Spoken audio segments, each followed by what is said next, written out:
Pemberlakuan Undang-Undang Nomor 1 Tahun 2022 terkait dengan hubungan keuangan antara pemerintah pusat dan daerah (HKPD) berdampak pada pajak hiburan. Pajak hiburan yang diamanatkan dalam undang-undang tersebut yakni minimal 40% dan maksimal 75%. Kondisi ini menjadi perhatian jajaran DPRD Denpasar karena dipastikan akan berdampak pada sektor dunia hiburan yang baru pulih akibat pandemi. Karena itu, penerapan pajak ini diharapkan tidak menggunakan batas maksimal. Anggota Komisi 1 DPRD Denpasar Imade Soekarmana SH mengatakan kebijakan pemerintah pusat dalam hal pajak hiburan perlu disikapi dengan bijak. Terlebih sektor ini baru saja pulih setelah pandemi COVID-19.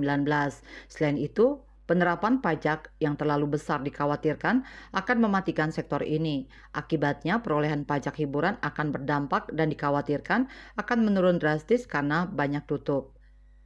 Untuk itu, Soekarmana yang juga Ketua Fraksi Demokrat DPRD Denpasar ini meminta Pemkot untuk melakukan kajian yang komprehensif sebelum menentukan besaran pajaknya. Terlebih sesuai dengan pasal 101 Undang-Undang Nomor 1 Tahun 2022 tersebut, masih ada peluang bagi pemerintah daerah untuk memberikan keringanan pajak hiburan. Pihaknya setuju ada keringanan pajak hiburan sebelum menerapkan besaran pajak yang maksimal. Sementara itu, Kepala Badan Pendapatan Daerah Bapenda Kota Denpasar, I Gusti Ngurah Edi Mulia mengatakan proses pengenaan pajak kepada pelaku usaha hiburan tetap akan memberlakukan Undang-Undang Nomor 1 Tahun 2022 terkait dengan hubungan keuangan antara pemerintah pusat dan daerah HKPD.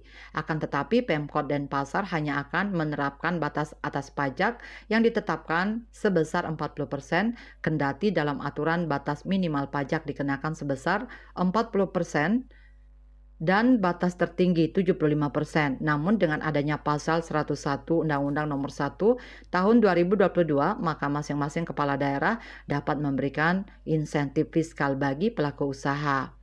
Edi Mulia mengatakan Pemkot Denpasar segera akan membuatkan peraturan wali kota perwali untuk pelaku usaha atau wajib pajak. Perwali tersebut nantinya akan mengatur tata cara pemberian insentif fiskal bagi pelaku usaha yang ingin mendapatkan keringanan pajak. Pelaku usaha bisa mengajukan insentif fiskal. Asmara Putra, Bali Pos.